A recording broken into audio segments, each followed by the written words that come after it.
This episode is sponsored by Monograph and Arc IT. You'll hear more about them later on in the episode.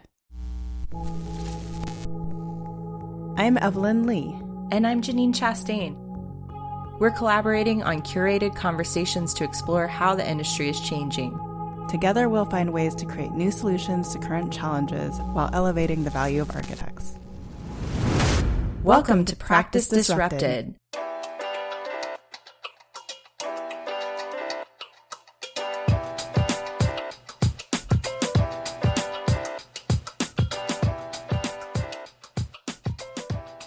Hello, listeners. Hello, Janine. Hello, Evelyn. Hello, Disruptors. So this week we are creating this particular episode on the road. We have both been traveling. Janine was traveling first and now I'm traveling. So you may hear an audio quality shift a bit between recordings. In wrapping up 3 seasons and a pandemic, we are both taking a little time off before the end of the year. But don't worry, because this week we've got an excellent episode for you with another great interview. We've invited a friend from the Bay Area and a fellow disruptor on the show who's going to share his story on entrepreneurship, community activism, and educating K-12 students on architecture and design.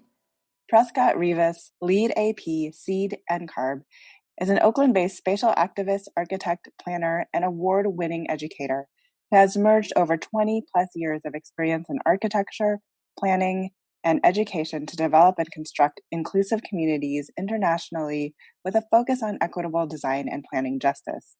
Prescott is a founder and director of Kulima, a community design, planning, and teaching practice empowering everyday citizens of all ages to use their collective knowledge and voice to shape the physical environment to their visions by engaging them in their spaces for nonprofits, small businesses, community-based, and government organizations. He is also an experienced youth educator with 15 years of practice from elementary school through university students on architecture, planning, culture, and sustainability, which you'll hear more about in the interview.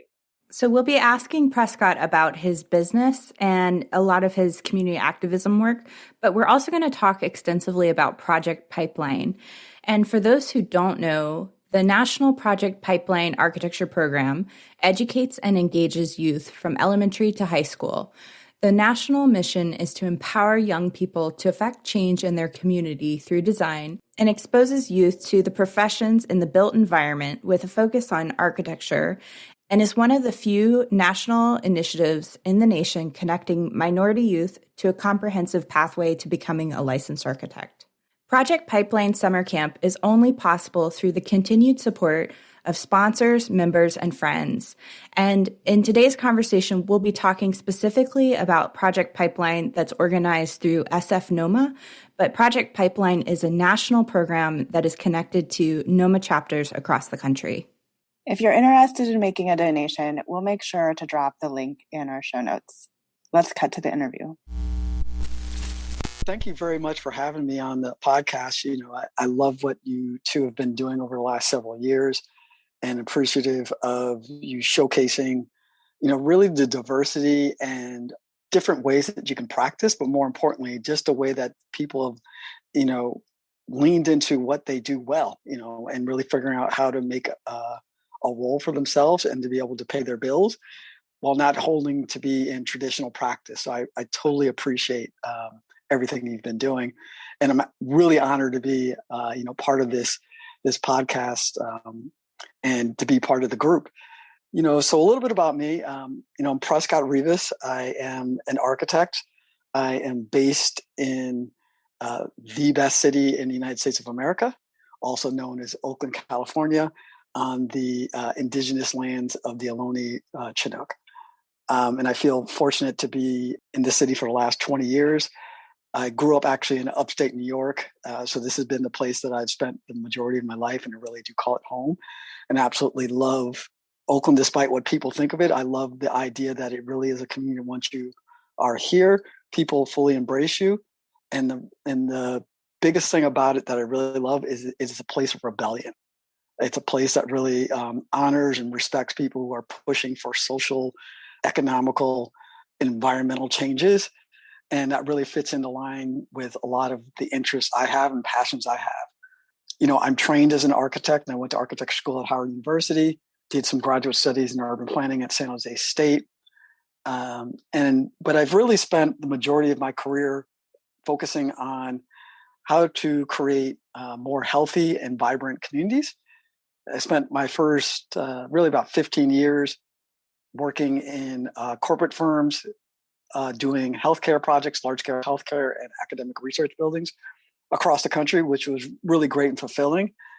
But all that time I was working within those areas, I was always doing work within the community, particularly working with young people. And I started working with young people my fourth year at Howard University with the National Building Museum, which had a program at that time called City Vision. And we worked with middle school students over 16 weeks to teach them how to improve their community. And we used the city of DC as a laboratory for the students to take them around to different parts of the city to see things they really liked and wanted to implement within their own community. And so I've really been building everything off of that idea of really, how do we make change makers of young people? But more importantly, how do we bring them into creating space now and not asking them to wait until they are adults, and really seeing them as citizens who can contribute to make positive changes to their community. And, with that, after I left corporate, I was able to go work in a community design center, Asian Neighborhood Design, which it was an amazing place to work, working primarily with community-based organizations, government organizations, small businesses, and just people who had a need but didn't necessarily know how to start to think about how they wanted to change their space or plan for their spaces in the future. And I really got to switch my roles to focus more on community engagement and planning, which is something I really wanted to do. I started seeing that to be able to create good architecture really need to be formulated within the policy and programming and planning. That's what really fosters good architecture. A lot of times good architecture is just, you've got really good people, they can push it through even though there's bad policy and bad programming. But if you set it up in a way that the programming and policy leverages the power, the intelligence, and the collective knowledge of the community, then that's when you can really start to get design that really is for and about people. And so I worked there for 5 years, really being deeply involved, mostly with the South of Market community, which mostly is Filipino. So I had to really learn a new cultural group and learn how to ingratiate myself into a different community that I was not part of, and be able to understand their own lens of thinking, both from where they are spatially in the South of Market, but also what does it really mean to be Filipino, and what is your pride? What exemplifies Filipino culture? So I learned to eat a lot of Filipino food and hang out in a lot of Filipino events, which was great because it really made me understand. I was going to say that sounds horrible. Oh yeah, it's horrible. Okay. But I think that's the best thing when you're forced into these new positions, especially on projects where you're working with a different cultural group or within a different neighborhood, is you have to learn so much more. And if you are receptive to it, the only thing it's going to do ever for you is improve you as a human. And that's what we're trying to, I believe what we should be trying to do always with space is trying to improve humanity and create space to improve humanity. Unfortunately, A&D had some issues, and it for all intents and purposes went under, and I was able to transition and take one of our clients with us to start my own firm, which is Kalima, which I started in, God, what year is it now? I guess 2019.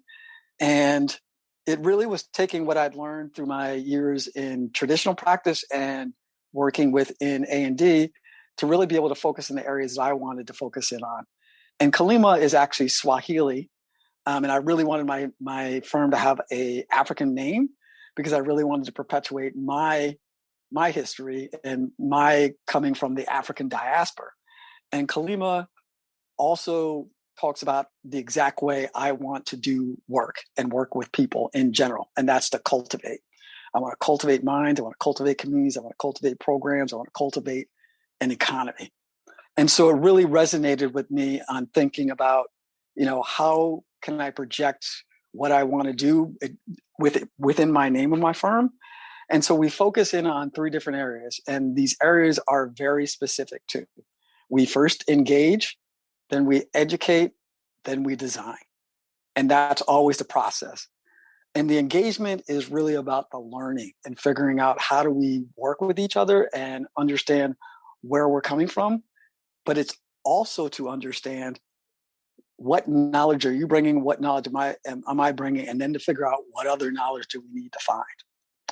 And the educational component is starting to share that information readily and really be able to ground ourselves on those practices of what we can really help to shape, because it's always about a collaboration that's going to bring us to the fullest of what the project can be. And then finally, design. And when I say design does not necessarily mean that we are producing a building space. It might be a plan, it might be a program, it might be a policy, but we're designing something, and we're going to have some type of outcome that allows us, and when I say us, I'm always talking about my clients, who I never see as clients, and I always view them as collaborators, that allows us to push forward what we need to make that community better. And that can be defined, like I said, in 10,000 different things. And then finally, my last piece that I love to do is work with young people. So also that education is big for that, developing out programs and policies in alignment with other youth organizations. People are interested in working with youth to create those new pathways for people to become what I like to call them spatial activists, because I'm not trying to push people to become architects or planners. I want them to be people who understand space and understand how to manipulate space that benefits them and their community. And I always say the community because my goal is to plan for and create programs for those who are existing in space, and then worry about who's coming in the future later. Because that's where I think a lot of our designs end up wrong. We're planning too much for those who are coming and not really concerned about who's there now. I mean, it just makes me realize like there were several reasons why I extended an invitation to you, and I'm reminded of all those reasons in listening to your intro. I mean, you've always been a community advocate and activist in all of the roles that I've ever seen you in as long as I've known you. I didn't realize that we both started our firms at the same time, so that's really interesting to know. I think we kind of pivoted right at the same moment. And then, of course, I had this incredible experience with you, watching you, kind of in your zone of genius as an educator working with young people through Project Pipeline. And so I was so moved by that experience, getting to watch you work with young people and actually seeing them light up and be very excited about architecture, that I thought in all of our conversations that we've been having on the show about diversity, you seemed like the perfect person to talk to about what it actually takes to connect with young people and to help them figure out their way into a meaningful career, beyond their high school experience. And you're even working with kids who are like in middle school. So getting them introduced to these ideas about architecture really early on. So I feel like there's a lot to cover in this episode, and I want to do justice to each part of those conversations. Maybe let's start with the community piece. And if you can tell us why community activism and social justice work is important to you, and where did that passion come from? Oh, it's my family, 100%. Generally when I do a presentation, I always talk about, my three most influential people in my life are my mom, my father, and my Aunt Ramona. And I have a picture of the three of them, this very posed picture from, I think it's probably the 70s. So they're looking all pretty sharp. But all three of them were educators. And a lot of my family has been and is currently in the educational field. And even if they're not, they are always doing something that is along within a mentorship track within their given profession. And so seeing the way they interacted with community and how much they fought for community really resonated with me. My mom was an art teacher who taught middle school and high school. She also helped to found a drop-in art center to help to create the next generation of artists who didn't necessarily have the track and money to pay to go to an expensive art school or didn't have that provided within their, their regular education, elementary, middle, or high school. My aunt was a librarian. She was in Brooklyn, so she was also, a socialite back in the days because she never married and she hung out with the artists. So she also cultivated like anything I had a passion for. She would cultivate me. Like I'm science. I'm a big sci-fi nerd, and I had a big thing for Doctor Who. Still do Doctor Who when I was in middle school, and she somehow, this is back in the '80s, was able to get like 6 full transcripts of Doctor Who, and was just like most excited person ever about being able to have those. And she created libraries. She worked in the public school system in New York City, and then later on, she was a consultant to help to develop private libraries for private schools on Long Island. And then my dad was everywhere from a teacher to a guidance counselor to a school principal to a dean at the State University of New York system.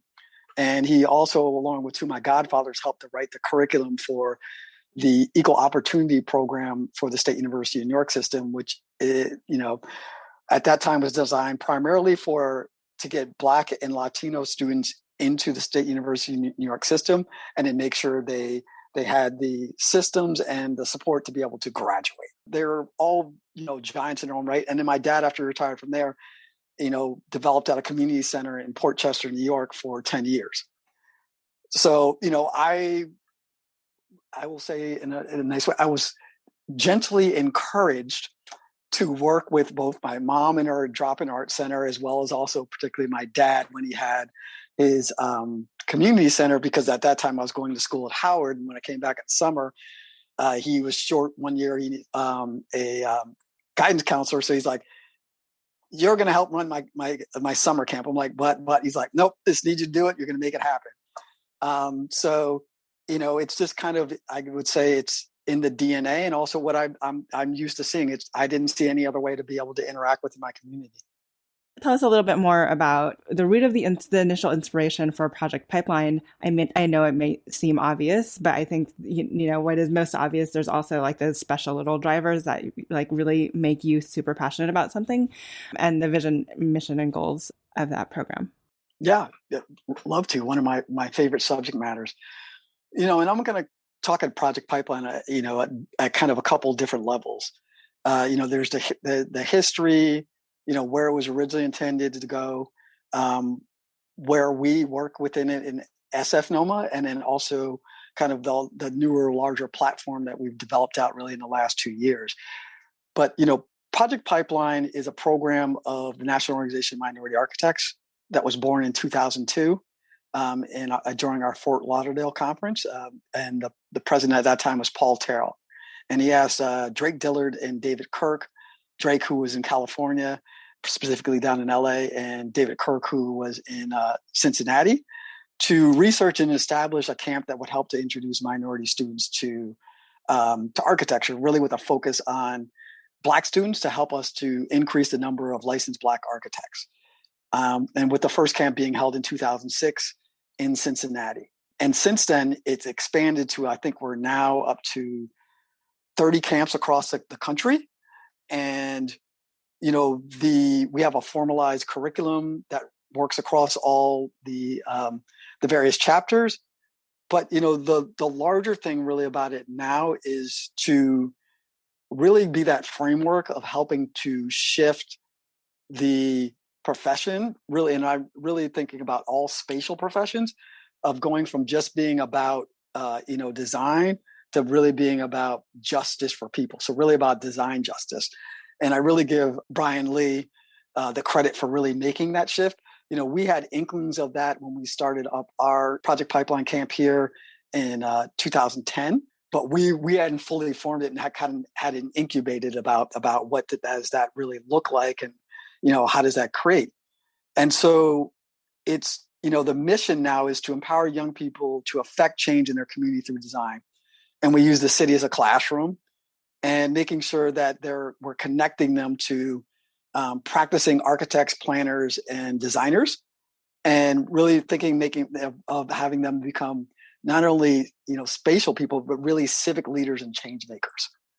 We still want these young students to become licensed architects, but more importantly, it's really about them being advocates for the improvement of their own community and being able to elevate the community's voice and specifically their voices. And for the students we're working with is to have them elevate their voices now and not have to wait until you graduate school. Like, you're in middle school, you can come up with good ideas right now. Matter of fact, you are coming up with good ideas right now. We just need to teach you a process on how to be able to show adults what your ideas are, how you systematically came up to these solutions, and then be able to present it in a way that they can't be like, oh, that's a bunch of crap.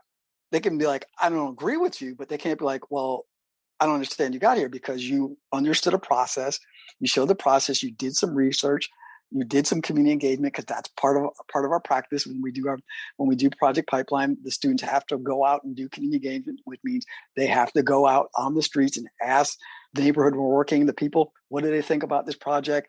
If they already have some early ideas, get some feedback on their ideas. If not, ask the community what are their ideas.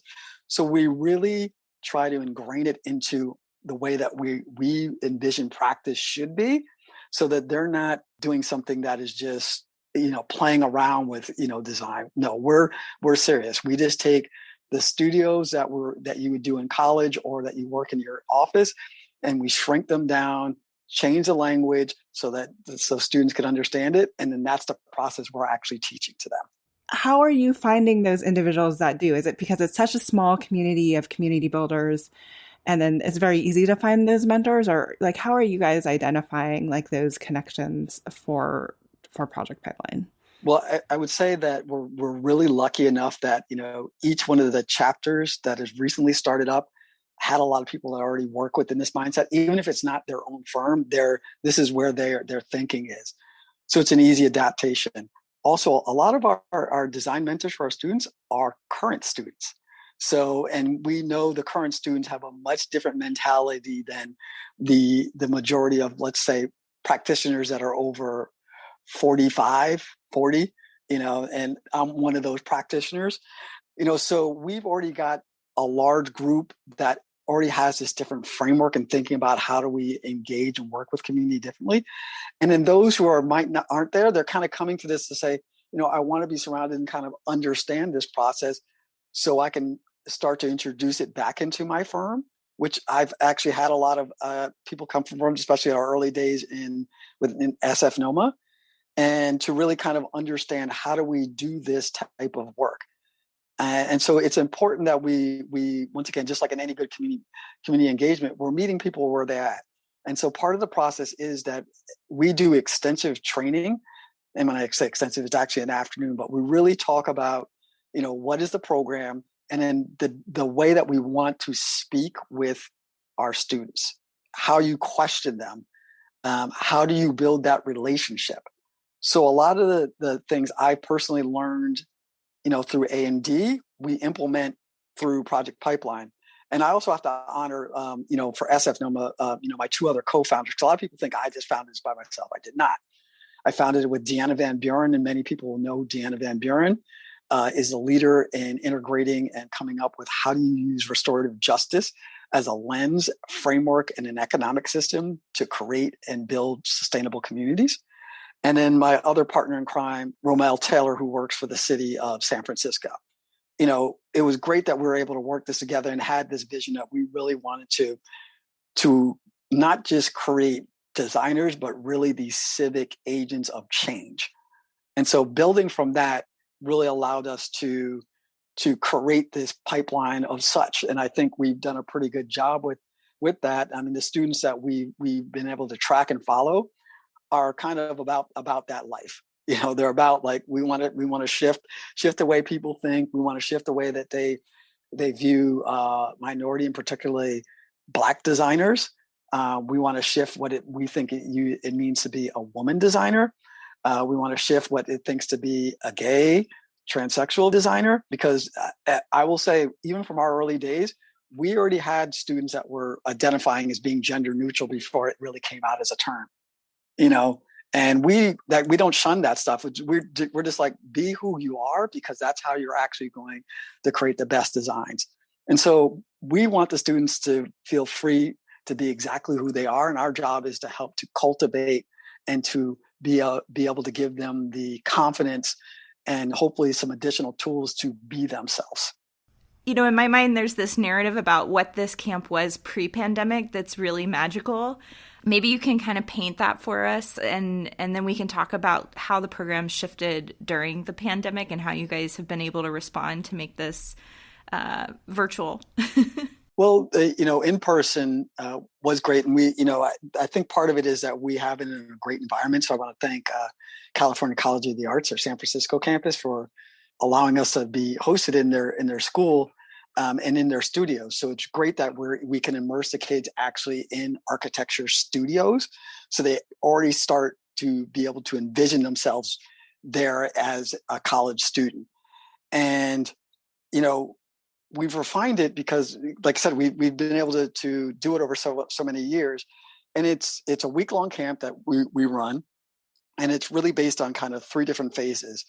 It's skills acquisitions, which is the first day and a half, investigation, which is going to the site and kind of then, working together as a big group to kind of ideate and see what the issues are and what the potential is.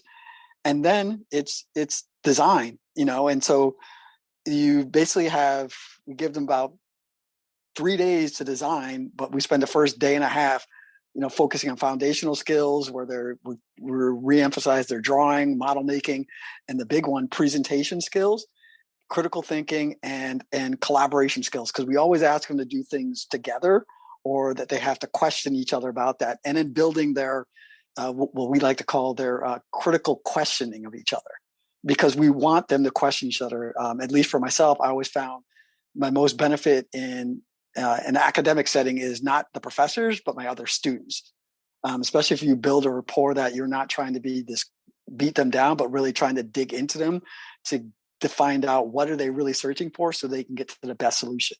And so it's interesting to see them on that process as they move along. And it's also that we say that we really ask the design mentors to become invested in each one of the students they're working with as an individual. And so that's why we spend a lot of time, a day and a half teaching them how to ask questions about their designs, but also about them and how to give them compliments, and also how to open yourself up so you actually have a dialogue, because the program is really built off the relationships, not the nuts and bolts of the curriculum. It's really always about the people, much like I think a good practice is based on the people, not what your technical skills. I mean, that's very important, but how can everybody speak to each other, and how can you really have those deep conversations? And so creating that at that early on the set of the project or the camp, really those first 2 days, is critical for us to be able to have those dialogue over those next 2 days when they're really digging into design, so we can really have honest conversations, and more importantly, be like, listen, I think you're going down the wrong lane, or is that really what you want to do? Or you spoke so much about this and I'm not seeing this in design. So let's step back for a second and really start to think about, what is it that you really want to do? Let's go back to your priority list and your concept design and make sure, are you checking those same boxes?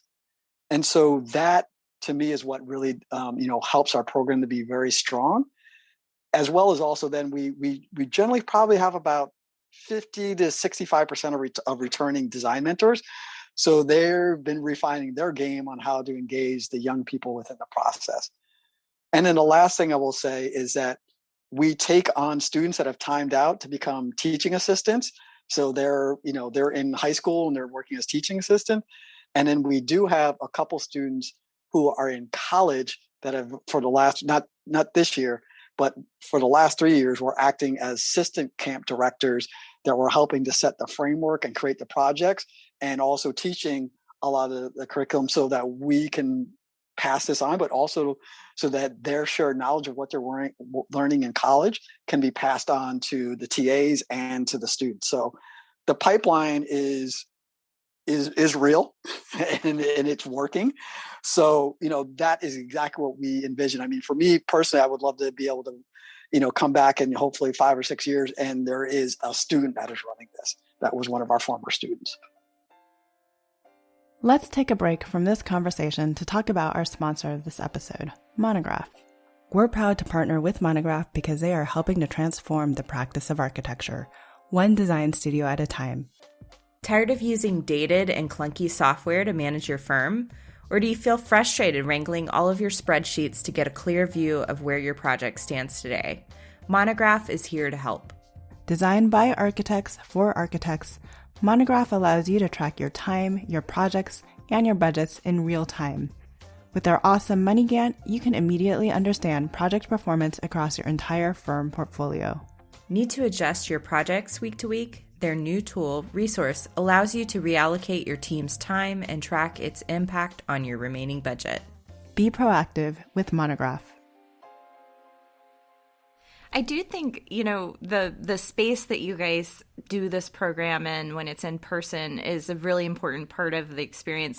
For those who haven't been to the CCA campus but might be listening to this, the atrium space is, it's not even an atrium space, it's a former bus station space that serves as an atrium space, but it is just a tremendous space to stand in and look at the architecture of the building, and then to look down the galley of where the pen-up spaces are and see these students lined up with their work proudly on display at the end of the program, getting to stand up there in front of their peers and their family. Their family comes to the final critique, and then all of the mentors who want to participate. It just had such a memorable, wonderful feeling to the whole experience. And I'm curious, having to shift this through the pandemic, and I'm sure you guys were doing this all virtually as all of us were trying to manage our practices. How did that transition shift the work that you guys are doing? That was a collective, shift by all of Project Pipeline nationally. So we put together a team, and we basically had represented from almost every pipeline camp. And we literally built out the curriculum through a mural board. And people were kind of taking over. We kind of laid it out and, whiteboarded it first, and then started laying out different pieces. And then we went to, broke it down into individual pages. And so we had groups of people working on various different things. So it was very much a collective and collaborative process nationally. So we pulled a lot from each one of the each chapter of what something they did really well. So it really helped to actually round out the curriculum even more. And it was actually really, really great in a way that we designed it that was asynchronous. So we actually switched, the camp became 8 days, and we'd work 1 day together, then off, and then back together again.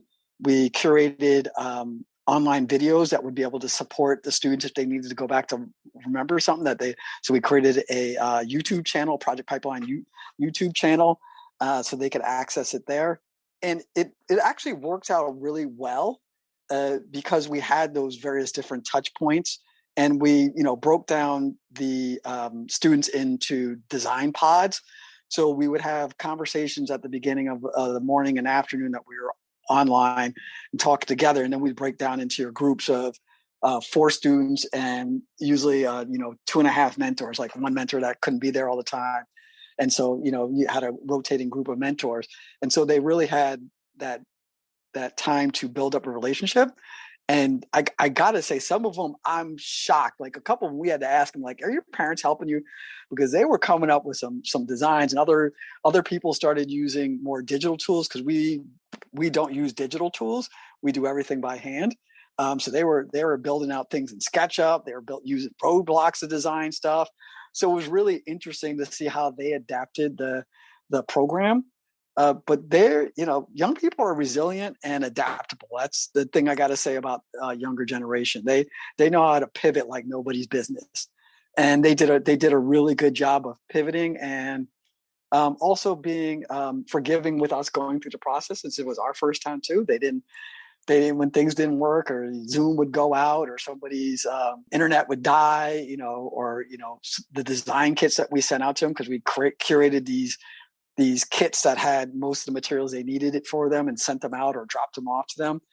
Those things got late to them. They were just great and to be able to work with. And I think they were just appreciative that we figured out some way first, many of them, they're coming back for multiple years. So they're like, no, I want to do this. They were just happy that they had this space to be in with other like-minded students.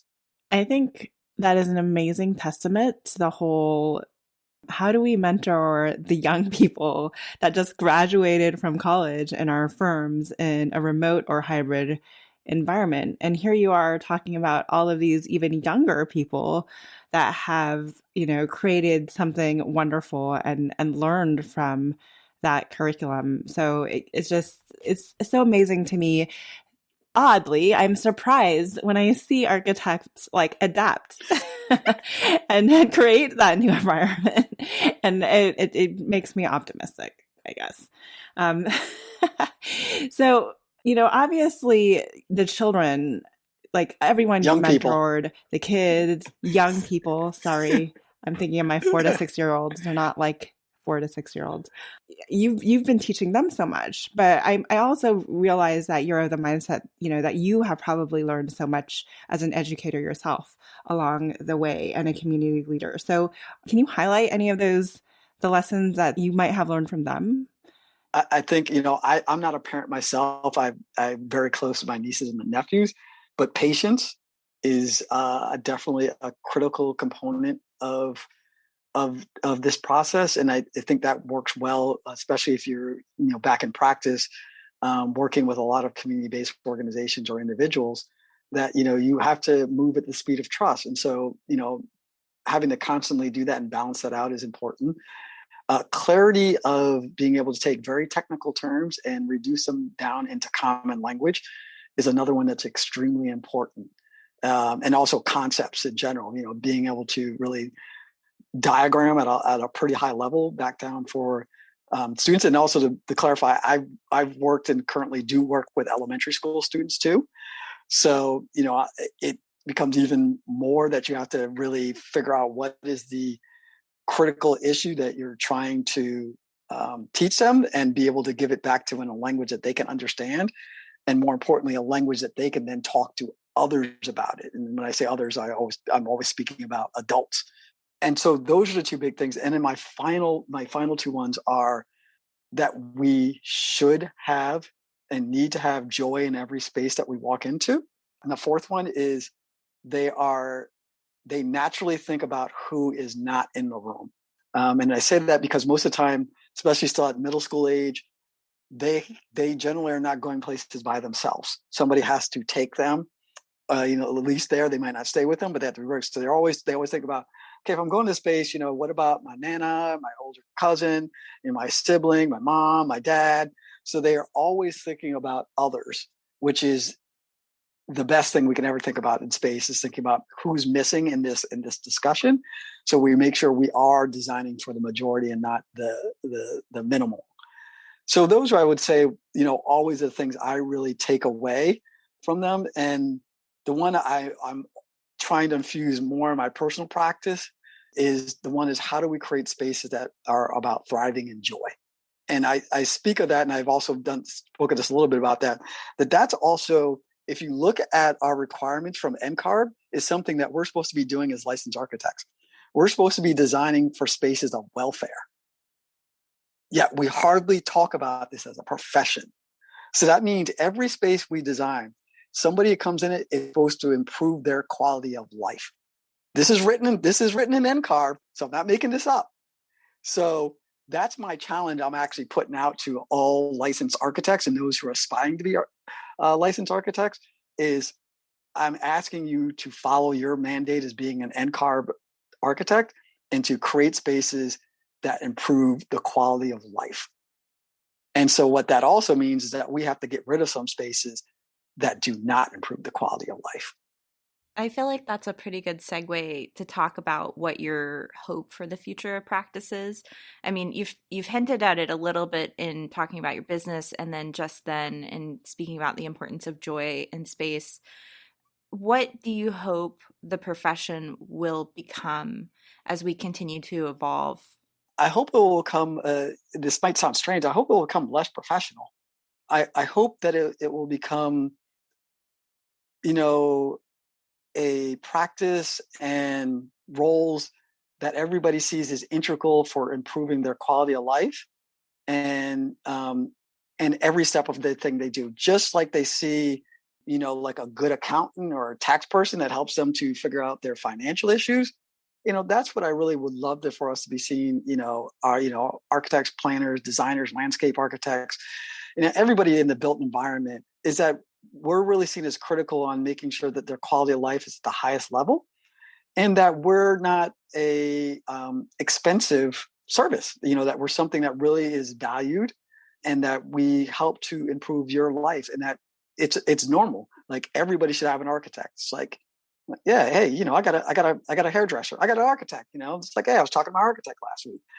That's what it should be really ingrained in. But what that means for our practice means that we have to be more part of our community. We have to show up in spaces that architects don't show up with, and just be there, so that if something does come up, we're like, hey, I might be able to help with that, or I have some ideas, or can we have a side conversation about that? And really being part of the community. We talk about this idea of a citizen architect. My definition of a citizen architect is that everybody just knows your name.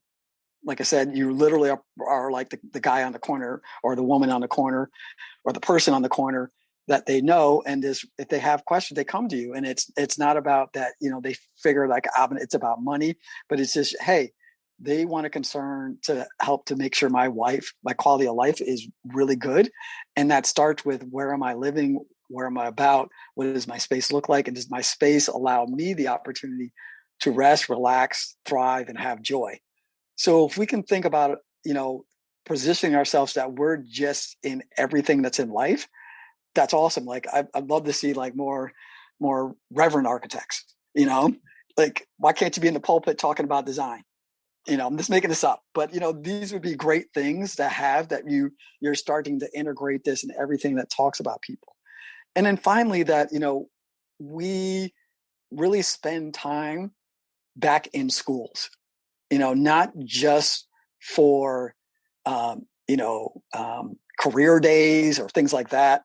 And when I say spend time in schools, is that part of our practices are placed into the schools, and we're really working within the schools themselves, because we know the built environment and spaces affect people in every part of the way, especially emotionally and physically.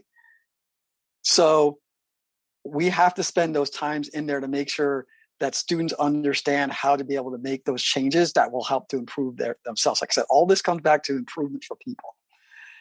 And then the really big issue that practice needs to do is that we must engage young people on a minimum on all public funded projects. I am still blown away that most schools are designed with no engagement with the students. I don't get that. They are the user group. They are the true clients, yet we don't talk to them. We don't engage them in the process. And I guarantee you, they will improve the quality of your project and push it in directions you never thought of, because they understand that school, because they're in there every single day and they notice everything that's bad about it. They also have been visioning and thinking about the way that they would create the ultimate school for themselves. So they're ready, willing, and able to do that. And they have these same ideas for pretty much every public space. Everything that I've worked on with, they've always improved it. Currently, I'm working on redoing a youth organization's headquarters in San Francisco. And as part of our interview process, we told them that we're going to lead with the young people since you're a youth organization. We're going to start with them to engage them first, to figure out, what are the issues, values that they want to make sure are implemented within the space that also tie into the mission, values, and priorities of the organization, but also the young people. And so they created that list, and then the adults had to build off of that. All their ideas are what the foundation are for what the space is, because they knew they are what the space is for. And so it's just that same ideology I'd love to bring back into practice, bring back into planning, that we engage them in those processes. They are citizens. They're way smarter than what you think they are. And they will be able to create ideas that we are blocked up by from our rules and regulations, because they don't believe in rules and regulations. They just believe in a good solution. And so it would be our role to help to remove those roadblocks to be able to get to those big ideas and actually take them from ideas to implementation. Before we get into our closing thoughts today, we wanted to share some info that we recently learned from the team at ArcIT. Our friends at ArcIT are helping architecture firms with their technology solutions, including fighting back against ransomware and cybersecurity attacks. They recently told us about one San Francisco-based design firm they help who had 3 ransomware attacks in a span of 6 months. Their latest hit took their generic IT provider over 7 days to recover the data. Yikes. Imagine not having access to your project data for over 7 days. For a mid-sized firm of 40 people, that's a lot of people not having the ability to do work on their projects. Originally, the IT provider tried to recover all of their files at once. This took them a very long time and resulted in multiple errors and restarts. Once ArcIT took over, they were able to come up with a precise recovery strategy by asking a simple question. What projects are the most critical projects your team is working on now? The team at ArcIT started the process of recovering these files and had the mid-sized firm up and running within 4 hours. After that, ArcIT was able to slowly recover the rest of their files. Because of ArcIT's strategic approach to cybersecurity and IT in general, this award-winning design firm has not experienced any major security threats or downtime events since. ArcIT has been their trusted partner for over 3 years. ArcIT is offering a free 15-minute cybersecurity assessment to help you determine how secure your business is. During the assessment, ArcIT will help you identify your top 3 highest risk areas in your business. Speaking of risks, ArcIT is also sharing some helpful tips with Practice Disrupted listeners that you can implement tomorrow to ensure your business is secure from cybersecurity threats. Their latest tip is to enable 2-factor authentication for every business-related service and personal services that store sensitive or credit card information, including Netflix. Tune in next week to hear the next tip from ArcIT.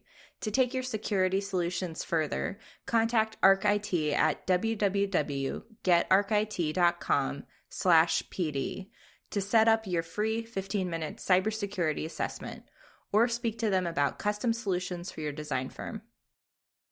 So, Janine, I didn't realize actually before we started in on this conversation, you alluded to it, and I just learned 2 minutes ago that you were actually a mentor to Project Pipeline. So why don't you tell us a little bit about what that experience is? Mentor feels like a strong word. I feel like I volunteered and was also a mentee through my experience participating in the program. I got asked to volunteer through LMS, who was a sponsor, and several of the staff at our firm volunteered to participate in the program. And so I went over there, which the program's hosted at CCA. So you have to kind of like go to the school and you show up, and all of these students are working in this studio environment, very much like architecture school, but they're these like little kids. And it's so cool to see them, spread out on their drawing board tables. And at that point, I think they were starting to work on their models. I really enjoyed watching Prescott step into his role as an educator. And there were some other Project Pipeline NOMA leaders there, like June and Nihani and others, who were, organized and really rallying behind these kids to deliver quite the camp. I mean, it runs for a week. So by the time that you get to the end of the week, the students really, they know each other and they know the mentors really well. And just helping them go through that last day, to build their models and to watch them proudly carry these models and drawings out into the pen-up space to present to, all the mentors who showed up and their parents and their, family members. It was a really special moment. And I really took a lot away from that experience. And I saw how, it actually made an impact on the students. So that was really exciting to see, and just, it felt powerful to be part of. Yeah, it's funny that you kind of mentioned I went all the way out to CCA, because I think for those who don't know the San Francisco or the city of San Francisco and kind of where everything's located, it is a little bit off the beaten path. It's not something that you're going to kind of like stop by on your way home, especially if you live in Oakland. So you mentioned, I mean, you asked this of Prescott, right? Kind of what he takes away from this. And you obviously left inspired, but you also said that you were a mentee through this process. So can you think of something that you learned throughout the course of the week? Honestly, I was surprised how nervous I was around the kids, around the students. I felt like a little intimidated trying to figure out how am I going to, help them. And Ihani actually gave me a hard time about it. It was really funny. He was like, come on, Janine, go talk to them. And finally, like I kind of had to find the right student to talk to. And I think that Prescott alluded to this in the interview, but it's really about the relationship. And so, I found a student who I connected with, and I felt like we were able to build a personal relationship through the time that I spent with him. And he was really not interested in finishing his model. I patiently sat there with him and tried to encourage him to finish it. And, it was kind of painstaking at first, but, I kept encouraging him and I kind of showed him how to, glue things together and to keep working on it. And he was so happy because he finished his model and he was able to take it down. And his family was there. And so when he presented it, like he had a finished product to show them and he was so proud. And it was like really just kind of an awesome moment to feel like I was like, okay, cool. I was able to help him in some small way. This is why I was here today. Yeah, I find that incredibly surprising because between the two of us, you self-identify as an extrovert and I self-identify as an introvert. So I don't think I've ever seen you in a situation where you're kind of nervous to insert yourself. Yeah, I don't know. I think kids are a little tough for me. I'm much better with adults than I am with kids, though I'm learning how to deal with kids. Young people, I should say, to Prescott's point. But it's such a rewarding experience. And the reason that I wanted to have this conversation on the show is because I know that youth education and building the pipeline into architecture is a major conversation that's been ongoing within the AIA and with NOMA. And I've heard a lot of different groups organizing programs over the past year, especially since 2020. And I felt like it was important to talk about what has been happening and what's been successful in this realm, because there are a lot of volunteers out there who have been doing this kind of work for many years. So there are some great programs and great mentors out there to talk to. Yeah, what was most amazing for me, and obviously it's called Project Pipeline, and I think the AIA, we've made strides to create and expand upon the pipeline. But it's the notion that they're literally helping some of these students and supporting them for over 21 years through licensure like that. That's actually building the pipeline, right? And what is also surprising, well, it's not surprising to me, but what every smart organization has to do, and Project Pipeline is absolutely doing it, is evolve and change and pivot when necessary. So one of the first big pivots, I think, for me, it was this notion of purely being about teaching people about design based in communities. But really, it felt to me at the beginning, it was more about design and getting people to understand architecture and getting through the licensure. But now they really have this civic design justice formula built into it, leaning heavily on kind of how design affects communities.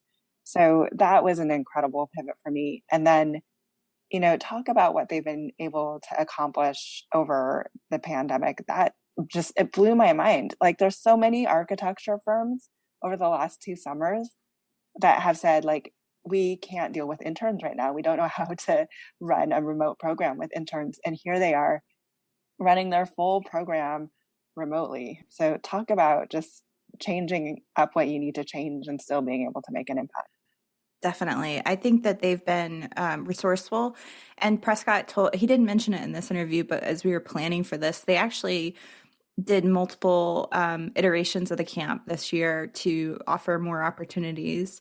And so I think that you heard it in the conversation, but the students are really resilient. And so I think that their willingness to adapt to the technology and still make it successful. Like, I can imagine the fact that they're at home and they have access to all of their toys and all of their supplies that they have in their home would make it, actually more accessible to come up with something creative to design, because they can pull from things that they know that they've, used in their imagination in the past, and then suddenly they have it at their fingertips to implement in their projects. Prescott also talked a little bit about, how he runs his own practice, Kulima, right? And this need to engage, educate, and design because of all of the types of clients that he works with. We all talk about bringing our partners or a client, or I usually talk about clients when I had clients as an external consultant and I worked as a design strategist, about really creating that partnership, kind of making sure you engage them correctly, educate them about the process, and bringing them through as a design partner. So he's very smartly kind of applied that to his own process. But I think that's a lesson that can be transferred from to for-profit models as well, just in terms of managing and setting expectations, client expectations, but also really so much of what we do as architects is bring people along the architecture journey for the first time ever, right? A lot of people have never worked with an architect before. They don't know what it's like. It's very different than going in and seeing your doctor. So if you don't want your client bugging you every 2 hours and asking you, how long permitting is going to take, kind of just educate them on that entire process and the time it takes to really evolve something to meaningful design. It was also interesting that Prescott has figured out a way to incorporate education into his business model. From an architect standpoint, not only is he thinking about the architecture, but he's thinking about the community service work. And now he's figured out how to deliver on the education piece. So that's a unique strategy in terms of, diversifying your services and what you're able to offer clients. I'll be really interested to see what comes out of his portfolio over the next couple of years as he continues to grow his business. His dedication to community is so amazing. Hearing him talk about his love for Oakland, which is kind of the community, that he's inherited since he's moved to California, it made me nostalgic for all things Oakland. Yeah. He mentioned there are a lot of disruptors that come out of Oakland. That's true. There are quite a few. And, you and I both spent time there. And I think that the community based in Oakland is really passionate about challenging the status quo. And so I am thankful for the lessons that I took away from my time there. We will include show links to Kulima as well as Project Pipeline and how you can contribute to Project Pipeline through SF NOMA. Yeah, or, there are so many Project Pipeline groups across the country. There's also a lot of ACE mentorship groups that are active. And if you're interested in helping build the pipeline into architecture, these are two organizations that are great to get involved with. AIA also has resources, and you can either choose to be a volunteer and a mentor, or you could donate your money, which I know that they'd be very appreciative to get sponsors for. And we'll link some of those options down below in the show notes.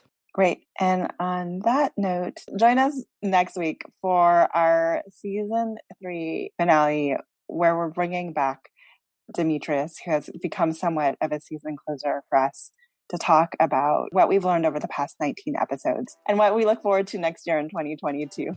Thanks for listening, and tune in next week. Thank you again to our podcast partner, Monograph. Learn how Monograph can help you take control of your firm's financial health. Follow the link in our show notes or visit practiceofarchitecture.com/monograph so that Monograph knows that you heard about them from us. Thank you to ArcIT for their support of this episode. Don't forget to visit getarchit.com/PD to set up your free 15-minute cybersecurity assessment or custom solutions for your design firm. Thanks for joining us on Practice Disrupted, a podcast by Practice of Architecture. You can find all of our past episodes by visiting practiceofarchitecture.com/podcast. You can also get involved with our growing community. Find us on social media at Practice of ARCH. And you can join us in the POA Lab. You can apply to be a part of the Practice of Architecture Lab by visiting practiceofarchitecture.com/lab, where you will have more opportunities to interact with us and all of our podcast guests. This show is part of Gable Media. You can learn more about all of the podcasts and video content connected to this community by visiting gablmedia.com. Don't forget to share with your friends, and feel free to let us know what other topics or speakers you're interested in hearing about.